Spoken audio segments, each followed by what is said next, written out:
Welcome to the program, the voice of Dr. David Jeremiah, talking a little bit about one of the themes of programming today and what a year 2020 has been. Just a little over half into it now, and we were invaded by an invisible enemy, a virus, and, well, quite frankly, turned the world upside down. It introduced new terms to us like social distancing, and the disease killed tens of thousands and infected several million. It's ongoing. Life as we have known it has been altered for sure.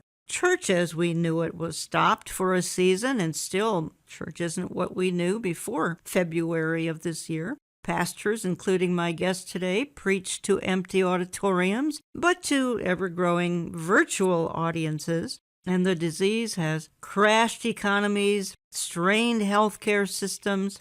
Global travel has been slowed and in some cases shut down, at least in the early phase. It has disrupted modern society like almost nothing we have known. And by the 1st of June, we thought we could move on, only to learn that it was going to surge again. And maybe, just maybe, life as we knew it will never come back. Conferences, including my Understanding the Times conference, were canceled because of uncertainty, and speaking personally here, we just could not plan and prepare 4 months only to have our very shutdown-obsessed Minnesota governor close down everyone for who knows how long, 48 hours before our annual event here in Minnesota. My guest today, Dr. Mark Hitchcock, says, quote, "Disease and disasters are groans of a sin-weary world, and the groans are getting deeper and longer." I've worked with Mark Hitchcock now for many years, and when I saw that he had a new book talking about this scenario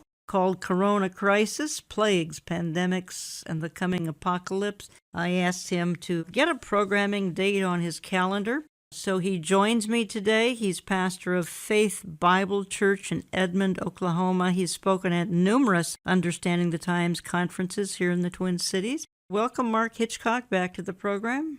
Thanks for having me again. It's always wonderful to be with you. You state, citing a poll, Mark, that over 44% of poll respondents state they think that this corona crisis is a wake-up call for us to turn back to faith in God, that it could be signs of coming judgment or both. And then, as you quote someone who has stated this isn't the end of the world, but I think we can see it from here. Going back to your poll, signs of the coming judgment, call to turn back to faith in God. Are you talking to people who sound like that? Yes, there's people I think everywhere that feel that way. People look at this and think, man, this is a major wake-up call. And I think, a lot of pastors would say that while their services may have to have been online, that numbers have been way up. Last Easter, I think the numbers were just staggering for many people, the number of people that were seeking truth.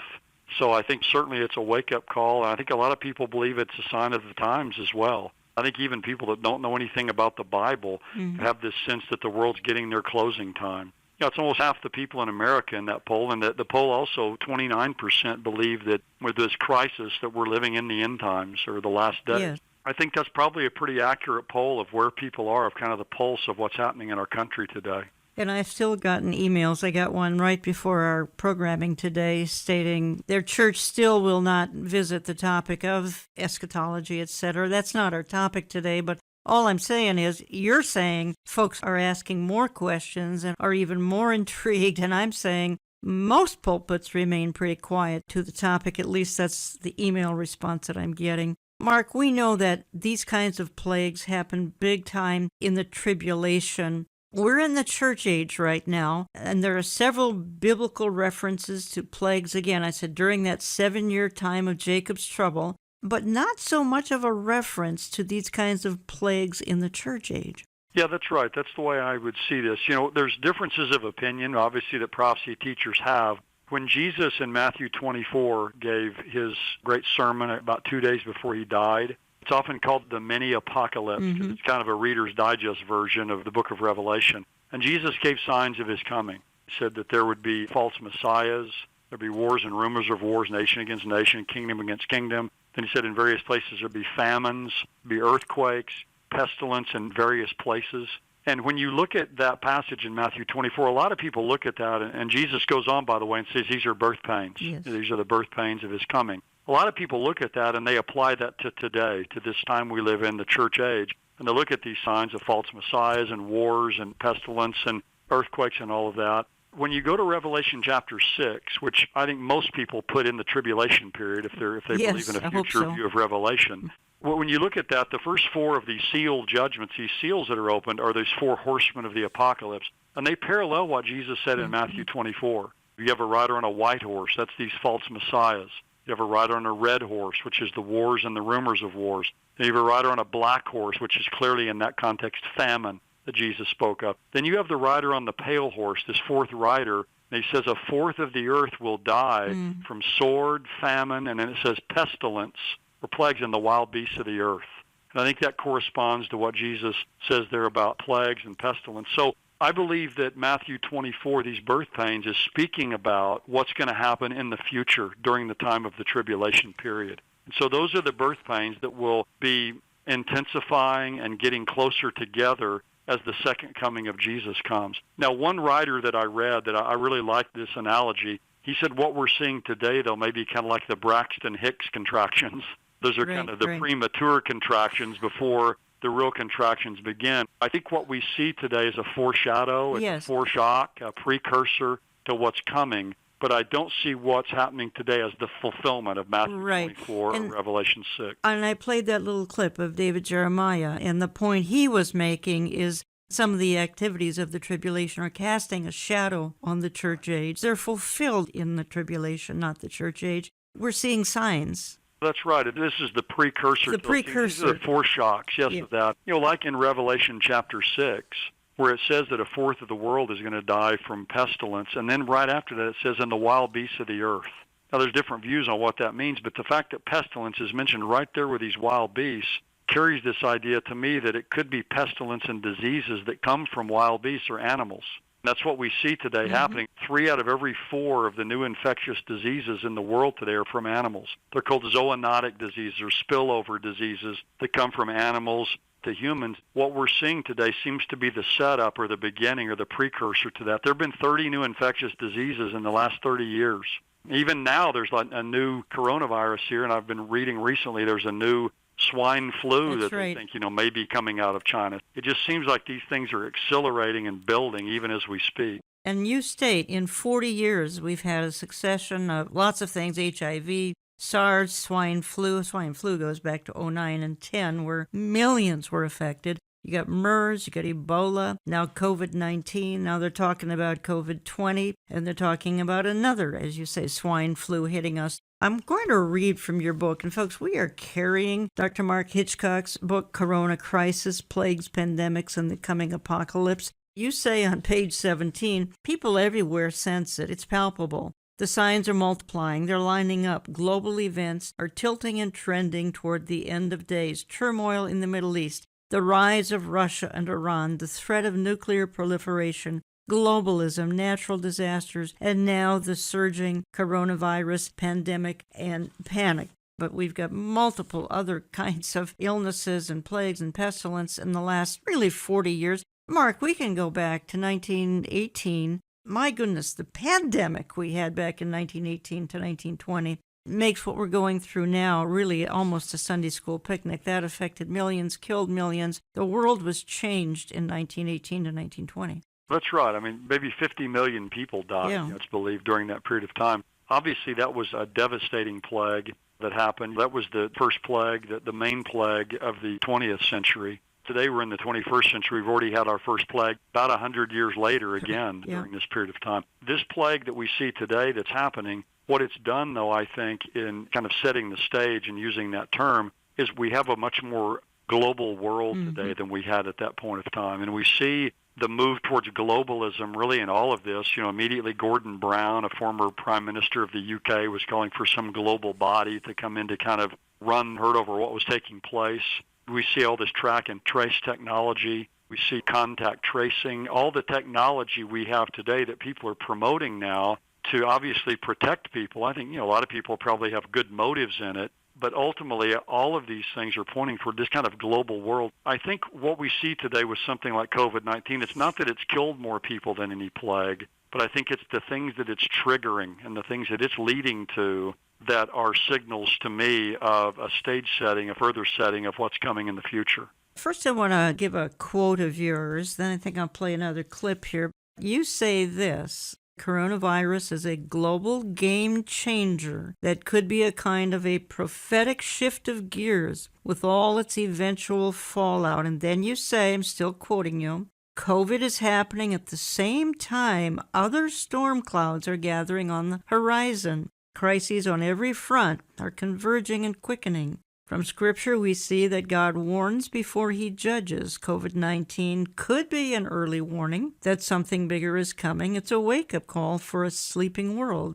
and we need to open our eyes and to look up. And then you brought up something just a minute ago, because you suggested that one of the things being affected is globalism. It's like you're looking at my notes. I know you're not. This is radio, but you cited Gordon Brown, and he and many others have said here recently in the last 3 to 4 months, the solution to a crisis is one world government, is globalism. Mark, it never fails because they never let a crisis go to waste. The globalists. No, that's right. And I think it was President Obama's chief of staff, Rahm Emanuel, who famously said a few years ago, never let a good crisis go to waste. To be fair, that's really all politicians in many ways, to seize upon things.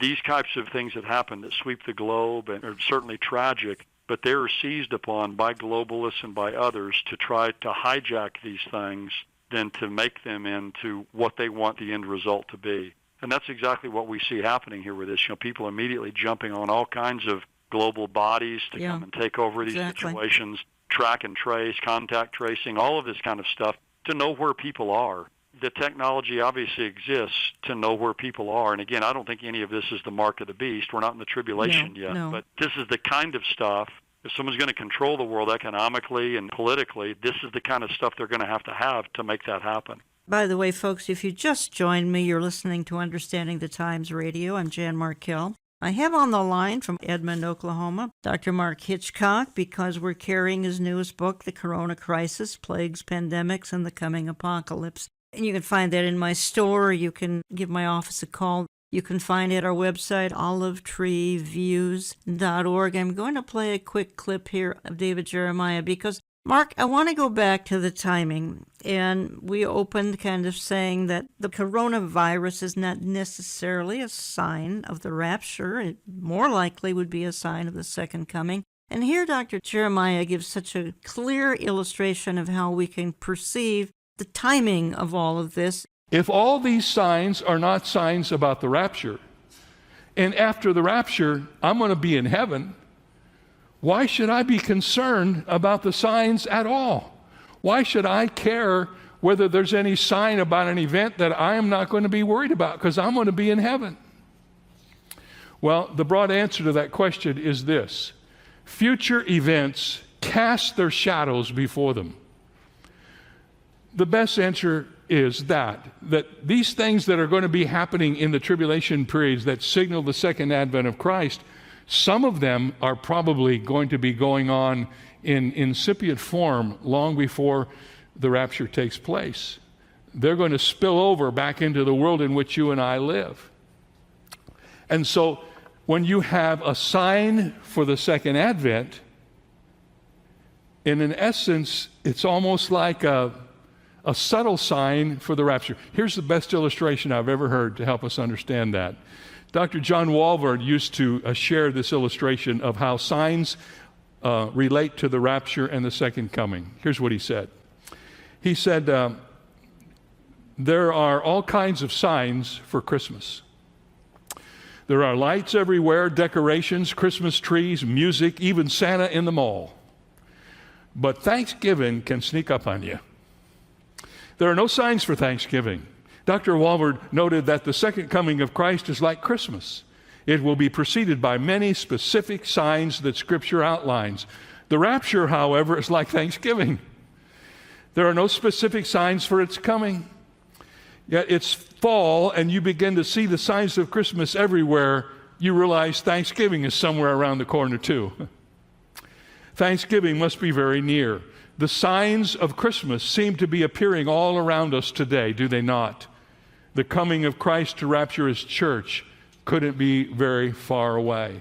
Mark, one thing I learned in your book, I learned a lot of things, but the thing that had gotten by me is you bring out there's even a plague that is a part of Gog and Magog, the war of Ezekiel 38:39. I had missed that, but you're right, there is. There is a reference to plagues or pestilence in Ezekiel chapter 38 in reference to a group of nations that will come down into Israel in the last days during the tribulation period, and they're living under this covenant with the Antichrist. Yes. In chapter 38, there near the end of the chapter, it highlights the various things God is going to use to destroy this invading army. There's going to be infighting, there's going to be fire from heaven, but one of the things that's mentioned now is plagues, that God is going to inflict these invading armies with to destroy them and wipe them out. That's another mention of plagues in the end times that God is going to use to specifically judge those who are his enemies in the end times. Well, then, do you think that war could be an extended war, say for weeks or months, if we're talking about time enough for a plague to set in? Or do you think that's going to be a quick 24-hour war? It could be either. Obviously, God can send a plague that's kind of immediately deadly, that doesn't take very long to take effect. It seems like the destruction there in this chapter is fairly rapid because the other things, fire from heaven and the infighting of the armies. Obviously, the infighting of the armies will take a little bit of time. These could be things that, God just rains down. It seems like it's just a terrible plague and disease. It mentions with pestilence and blood, I'll enter into judgment with him, speaking of there. So it seems like something that God may bring very quickly upon them. And the book of Zechariah kind of mentions the same kind of thing in conjunction with the second coming of Jesus as well, a terrible plague that God's going to send upon those who are gathered at Armageddon.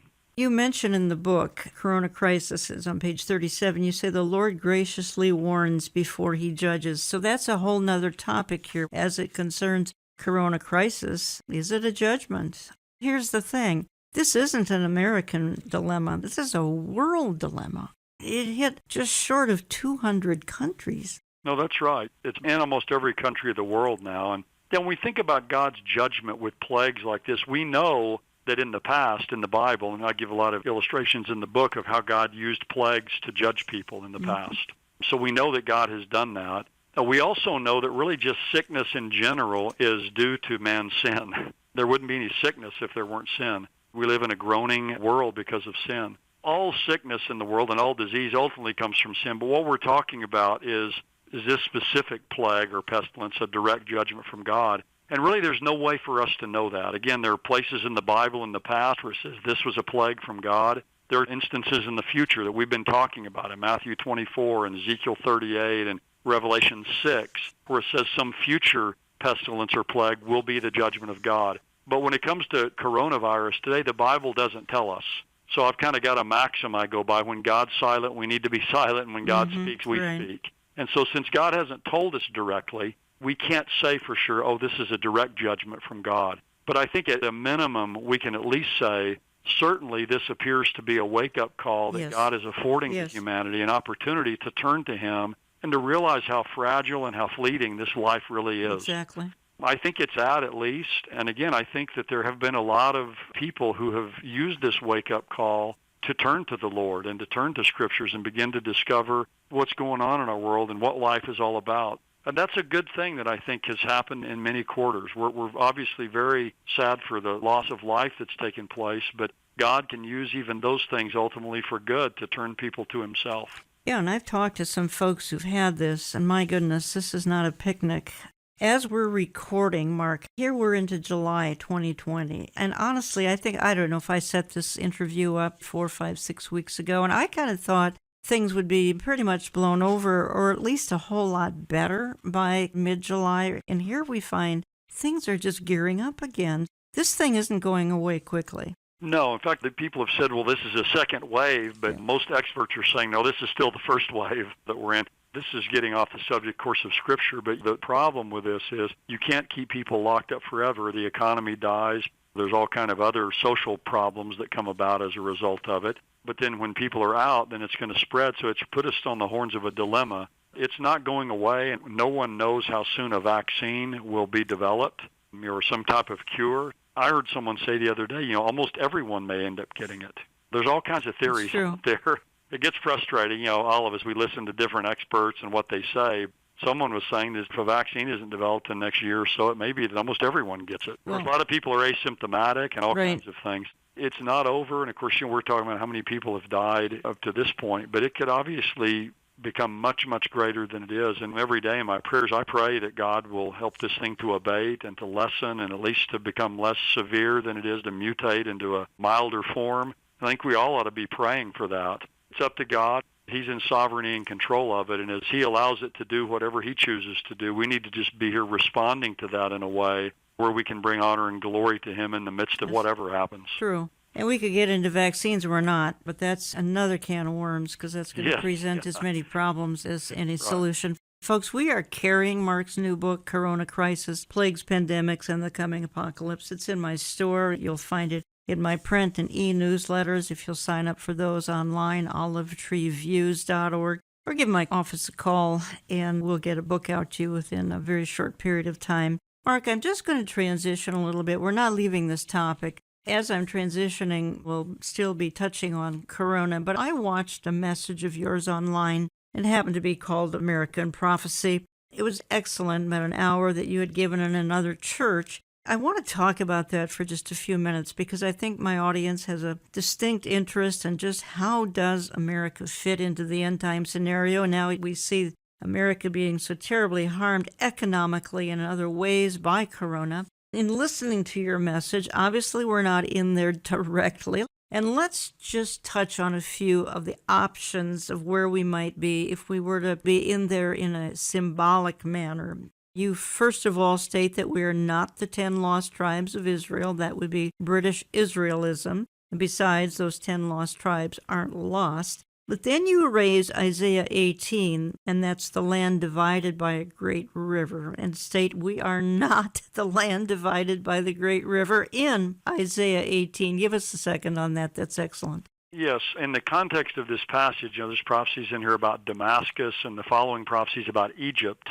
It's right in between there, this unnamed nation. Most of the scholars I've been able to study that I really trust think this is probably the kingdom of Cush, which was the nation to the south of ancient Egypt, which is modern-day Sudan. If you read the passage in its context, I don't think that it has any reference whatever to America, because I think if God were trying to let us know that America, which obviously is the greatest political economic power ever to exist, God would do it in a much clearer way than some veiled reference like this that is kind of cryptic and very difficult to understand. I just think God would make it a lot clearer if He were really wanting us to know that America were in Bible prophecy. And I would agree with that. Then you indicate, how about the eagle's wings of Daniel 7? No, that's not America. And then the young lions of Tarshish, and that would be Ezekiel 38. That's intriguing because there somebody's objecting to the battle that's going on, Gog-Magog. If that were America, I don't think it is, but it could be. We'd have to have a very pro-Israel president, certainly not a leftist in office who's not going to care. Give me your thoughts on the young lions. Yes, some translations say the merchants or the young lions, but it's the nations that come out of Tarshish. Right. And of course, that then requires defining where was Tarshish. There was a Phoenician colony in Spain, ancient Spain, that was Tarshish. Some people try to identify Tarshish as Great Britain. And of course, if it's Great Britain, the nations that came out of Great Britain, one of those obviously would be the United States. If it's Spain, it would seem to include more European countries, although people would say, well, a lot of countries came out of Spain as well, obviously down in South and Central America. And, of course, America herself was discovered by Columbus. So it requires you to go back and take several steps. And the thing about different interpretations like that always are, if you're wrong in one place, then all the conclusions you're basing on that wrong conclusion are also wrong. Yes. I think if you wanted to find America somewhere in the Bible in some symbolic reference, probably Ezekiel 38, verse 13, the young lions of Tarshish would be the best candidate. But to me, it's still just too tenuous to make an identification there with the United States. All we're doing, if that's us, would be protesting this invasion of Israel. I think we'd have to have a pro-Israel president to get involved in any degree, perhaps a Donald Trump-type president, but we'll see. And then you bring up another, and I'm going to discuss this on the other side of my break, but then you bring up an issue as it concerns, could this be where we find America? Could we be Babylon, Revelation 17 and 18? And I want to spend just a moment on that because I get so many emails saying, of course, this is where America is. We're Babylon, found in Revelation 17 and 18. Well, Dr. Mark Hitchcock doesn't quite think so. I'm pretty skeptical on that myself, and we will discuss it. I need to take a break right now. I'm going to come back in a couple of minutes and we're going to pick up on this topic, so don't go away. It's not a sign that God is going to judge you. When those things are happening, it's a sign that you're already being judged. Yes. We're certainly seeing all of that here as a sign of God's abandonment, wrath on our country, and God help us if that's true. We have appreciated partnering with Dr. Mark Hitchcock for over a decade. He is a trusted theologian and part-time faculty member at Dallas Theological Seminary. We carry his book in our online store, but you can find 36 cutting-edge products at olivetreeviews.org. That's olivetreeviews.org. Here are Dr. Hitchcock and Jan Markell to wrap up today's programming. When we look back and we see America's distinguished past, we look around, we see kind of a distressing present, and when we look ahead, many people see a dark future. So we can't help but wonder as Christians, where is America headed? What does the future hold for this great country? And this has caused many people to wonder if America is mentioned in the Bible. Does the Bible have anything to say about America's future? Is there any sure word in the Bible about the United States? And welcome back. And I'm spending the hour with Dr. Mark Hitchcock, pastor of Faith Bible Church in Edmond, Oklahoma. Been on air with me probably a dozen times and been to half a dozen at least of my fall conferences here in Minneapolis, St. Paul. 2020 had to be canceled because of one of the topics we're dealing with this hour, the corona crisis. Mark has a new book called Corona Crisis, Plagues, Pandemics, and the Coming Apocalypse. We offer this in our print newsletter and our e-newsletter. Sign up online, won't you, or call us Central Time. When you do send a financial gift, would you always tell us how you're listening to Understanding the Times Radio? Is it on one of our 900 stations, or are you listening electronically, or listening on YouTube, on his channel, or how do you listen to the program? That helps us process things here in the office. I've got a half of a program left, and I want to continue talking about this intriguing topic. We've been talking about the corona crisis. That kind of morphed into a discussion on America and where is America in Bible prophecy. And honestly, before we even proceed with our discussion, and I teased back in part 1, I want to come back and talk about Could We Be Babylon, Revelation 17 and 18. And before I do that, I want to play another clip. And here, Mark brings out a fascinating historical piece of information about America in her early days, going back to the very early days, certainly President Washington, and the monument in Washington, D.C. that many of you have seen. In his book, What in the World is Going On, David Jeremiah begins one of his chapters with these words. He says, every day when the sun rises over Washington, D.C., its first rays fall on the eastern side of the city's tallest structure, the 555-foot Washington Monument. The first part of that monument to reflect the rising sun is the eastern side of its aluminum capstone, where these words are inscribed, Laus Deo, Latin for praise be to God. This compact prayer of praise, visible to the eyes of heaven alone, is tacit recognition of the nation's unique acknowledgement of the place of God in its founding and its continuance. Now, I love that. The very first rays of the sun that hit our nation's capital fall on the words, praise be to God. And I love that about this country. From the very beginning, God has been recognized and feared and sought and honored in this nation, probably to an unparalleled degree in any other nation. Now, certainly this great nation is flawed, as all nations are, but it's been uniquely favored by God, and I think of that there is no doubt. God's good hand of providence has rested on this nation from its inception, bringing promotion and prosperity and progress to our nation. We all love this country deeply, and we cherish the rich and godly heritage in the past that God has given to us. We're the beneficiaries of a great legacy. But what a contrast when we look from the past to the present. I mean, just listen to the news or read the paper or surf the internet. Listen to our politicians today. I mean, it's ironic to me, it's tragically ironic that the nation whose first light that falls on its capital fall on the words, "Praise be to God," is actively pushing God now out of the national discourse. Praise be to God is the farthest thing from most people's minds in our nation today. We're witnessing a seismic shift in our country, really on every front.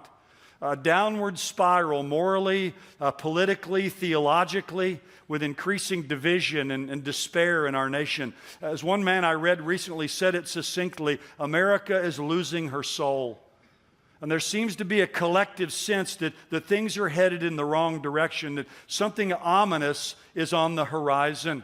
Mark Hitchcock, you gave that message about a year ago or so. You had no idea. Well, when I'm playing it here in July of 2020, our country is being ripped apart at the seams. It's hard to turn a news broadcast on, or more statues are coming down. Our history is being erased, and they're trying to establish a new country rooted in Marxism. Did you ever think you'd see the day?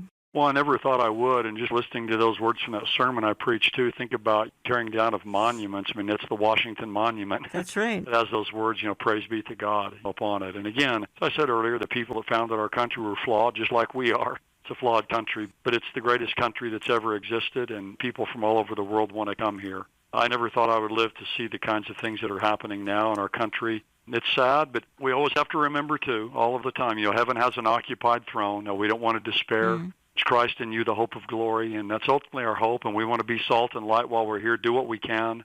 Certainly, it is discouraging and disheartening what we see today, but each one of us, we have to use the gifts and abilities God's given us. We have to occupy till Christ comes, be doing business for Him. So, whatever way we can do that, that's what we need to be doing at this time. What we were doing, ending part one of the program, was looking a little bit at America and prophecy, and I want to continue to do that. I just want to throw in that little insert because, again, it's so tough to see what's going on here in July of 2020, but I indicated that I want to ask you about, could we be Babylon? Revelation 17 and 18. There we read that Babylon, full of immorality. Babylon is definitely a superpower. Babylon is wealthy. It helps other nations become rich. Babylon is destroyed in 1 hour, and the world watches the smoke of her burning, similar to a 9/11. You and I don't feel that that's America. Why don't you talk to us as to why you don't feel that is America? Well, early on in chapter 17, when Babylon's identified here,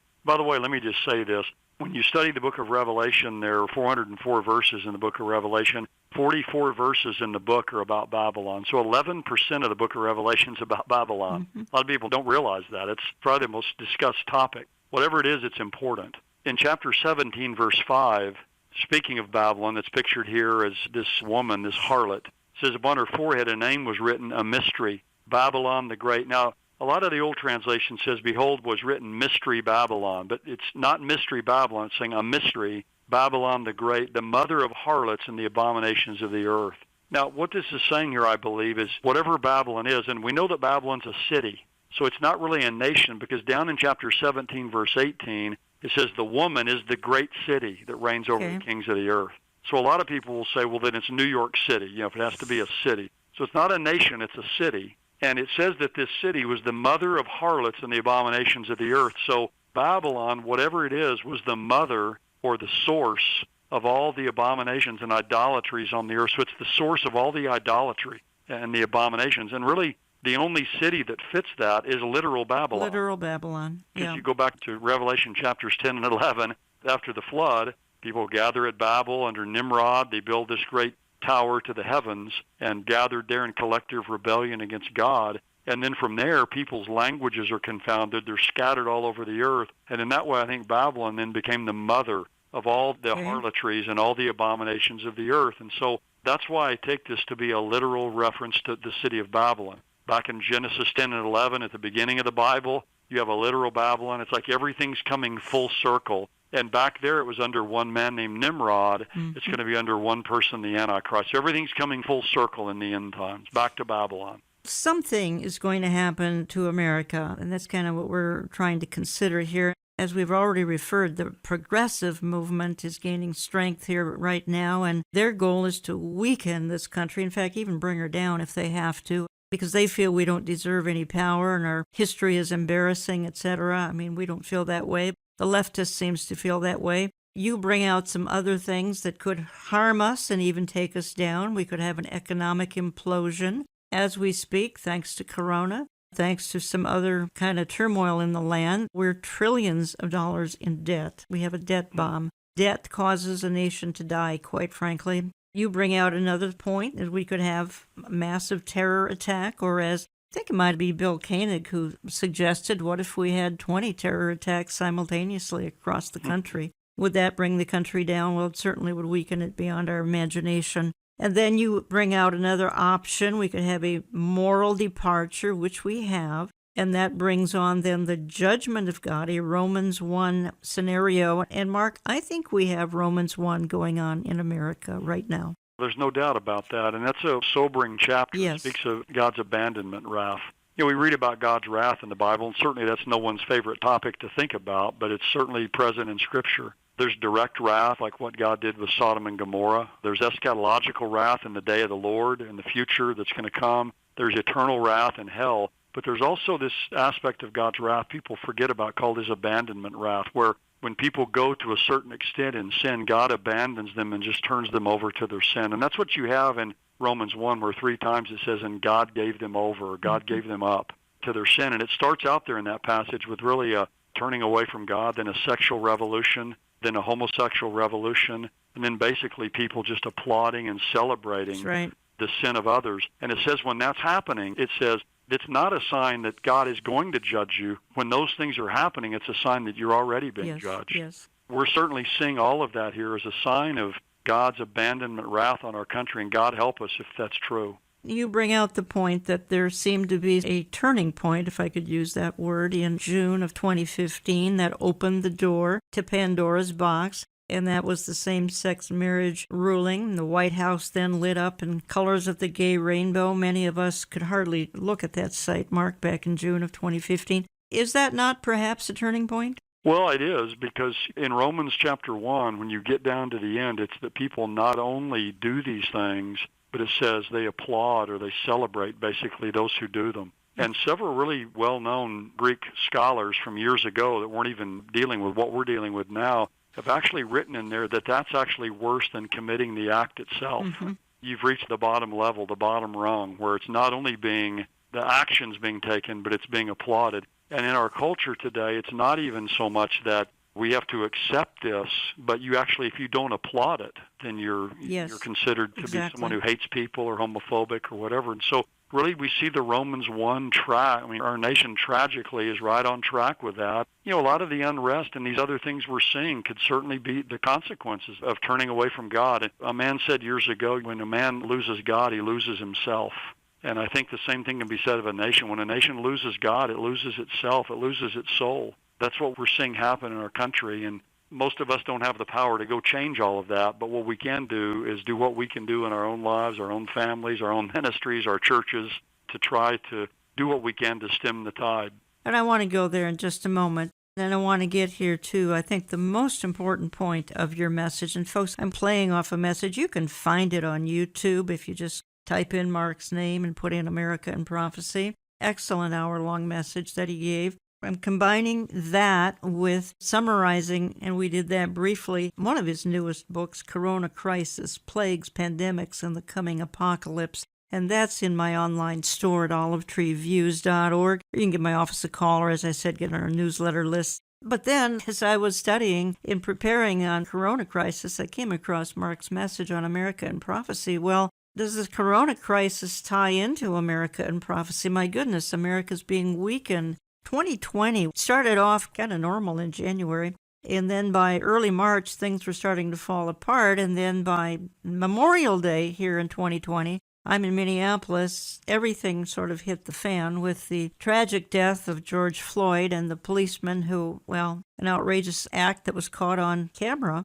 And then the rioting and the looting and the burning began right after Memorial Day. That kind of unrest has gone right through and into the summer here of 2020. So when I scheduled this interview, I thought we'd be talking only about Corona Crisis. Well, little did I know that it was leading into all these other issues. Therefore, I am, as I know my audience, interested in where does America fit in Bible prophecy. Now, Mark, you come to a final conclusion. America might be neutralized in what's known as the rapture of the church. I'm going to play a quick clip here, and it summarizes how the rapture could really be the delightful issue that's going to be glorious for the church, but not so glorious for America and the rest of the world. There's a fourth scenario or event, one that's actually mentioned in the Bible, that I believe best explains the scriptural silence about America in the end times. And that event is the rapture of the church.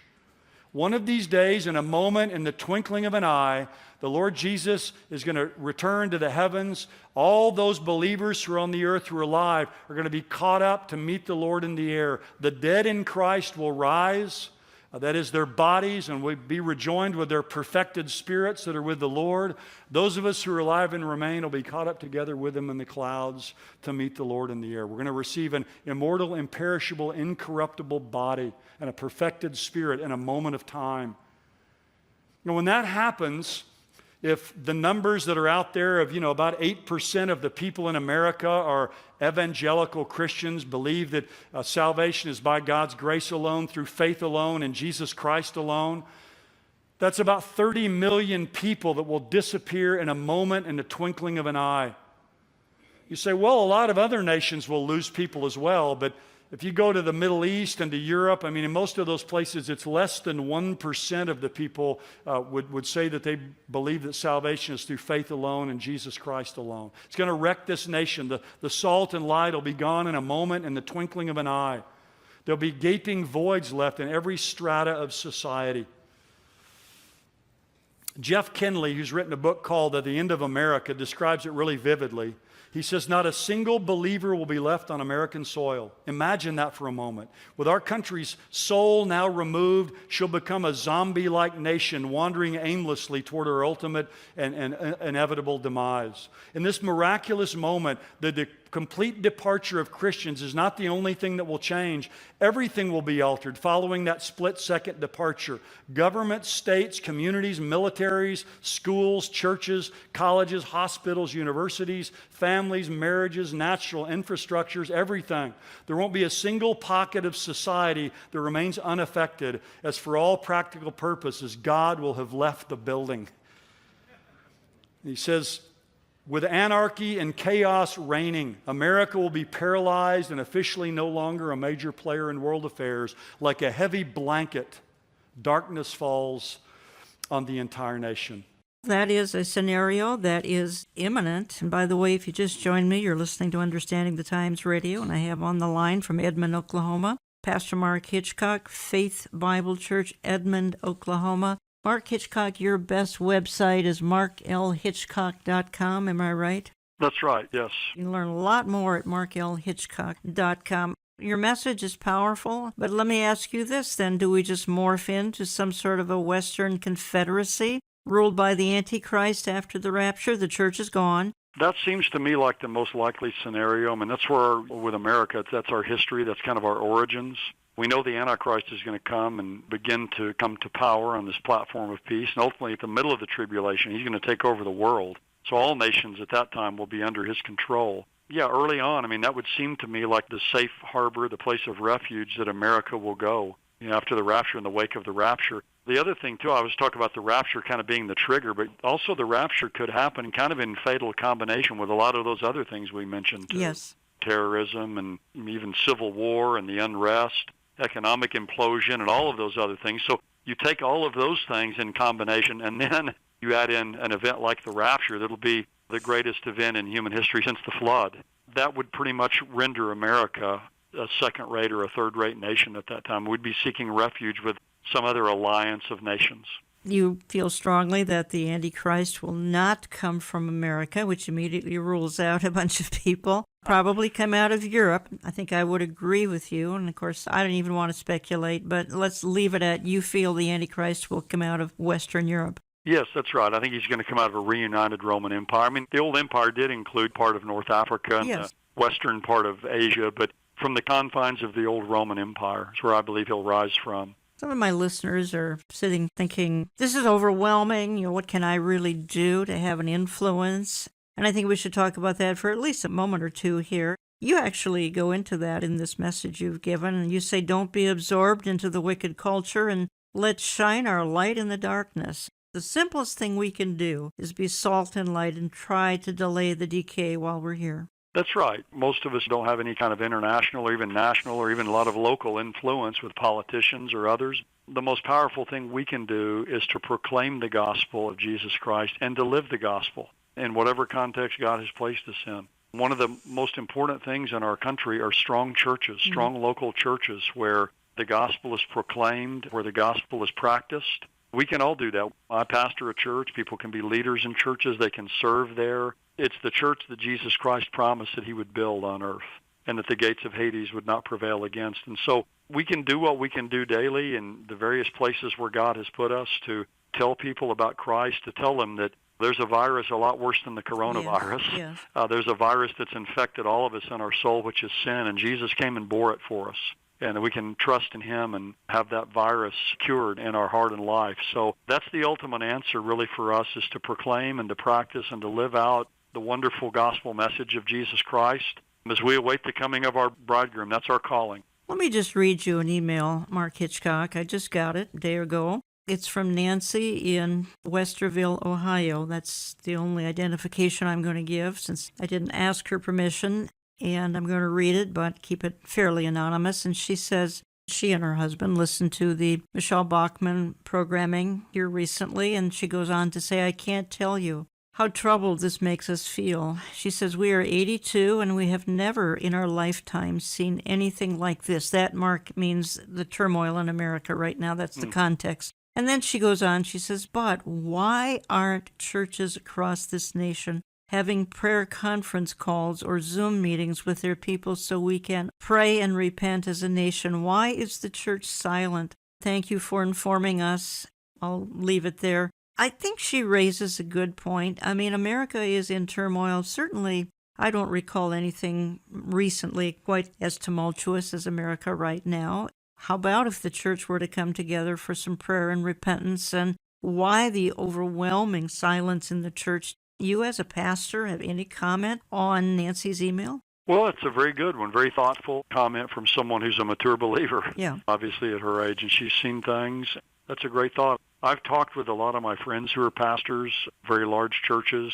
We've talked about different things. I actually met with some pastors yesterday, and we talked about some things that we can do, but I think praying, that's the most important thing. I think a lot of us are praying individually. My wife and I pray regularly for our country, but I think something on a larger scale, maybe church is calling for a day of prayer just for our country and for our nation would be a great thing.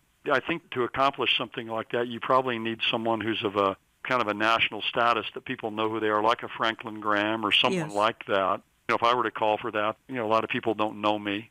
I think that's a good thing. I mean, I know some guys who know some of those people. I might suggest that you know Jack Hibbs well. Yes, I know Greg Laurie well, Jack Graham down in Dallas at Prestonwood Baptist. That's a very good thought. I mean, I might talk to some of those men who have more influence than I do in some of those ways, who even know the president, some of them, to do that. So that's a great thought. I appreciate you sharing that. It's given me something to think about here today. And then you cite some keys to blessing, Mark, and you say the first key to blessing, of course, is that the nation, our nation, support Israel, Genesis 12:3, and this is one of the reasons why America is a blessed nation, without a doubt. As I speak, we have a president who's the most pro-Israel president in Israel's 72-year history. Doesn't mean our relations with Israel are perfect, but they are better than they have been. And then you say, pray for our nation and for those in authority, and practice godliness and don't contribute to the corruption that we see going on. I don't think too many of my listeners are, but you never know. And sometimes we have unbelievers who literally stumble across the program in their car, can't believe what they're hearing, and often are in disagreement. But nonetheless, let's not be a part of some of the godlessness that we're seeing happen. Well, that's right. The Bible says righteousness exalts a nation, sin is a disgrace to any people. And we often decry the unrighteousness that we see happening in our country, the wickedness, the evil that's happening. But at the same time, we excuse the unrighteousness and the wickedness in our own lives. It's one thing to decry what's happening out there in the culture and speak against that. I think of Isaiah there in the first 6 chapters. He's going along saying, woe, woe to the nation of Israel, woe. But then you get to chapter 6, and he sees the Lord high and lifted up, and he says, woe is me. And I think we have to start with ourselves and make sure that we're living a life of obedience. We're never going to be perfect, but living a life of obedience, and we do sin, a life of repentance in our families and our communities. That's where it begins, with each one of us to do that, and hopefully then that will ripple out into our churches and our communities and other places, because that's ultimately what each one of us individually can do. Well, again, folks, the book which we carry, and I've read it cover to cover because I was able to read it in about 2 hours. It's very informative and very helpful. If you're wondering how on earth does this corona crisis have anything to do with things that are talked about in the Bible, probably so. Corona crisis, plagues, pandemics, and the coming apocalypse by my guest for the hour, Dr. Mark Hitchcock. You can find him at Faith Bible Church in Edmond, Oklahoma. You can learn more at markellhitchcock.com. You can find the book at Olive Tree Views, views as in viewpoint, olivetreeviews.org. You can give my office a call, probably best Monday through Friday, and we'll get a book out to you real quickly. Again, I've read it cover to cover, and what's going on with corona crisis, at least it's going to play out eventually, whether or not that's mainly the tribulation, probably, but we've got, as we opened with a couple of clips, we've got the tribulation casting a huge shadow on the church age as I speak. Let me go out of the program just because I'm so out of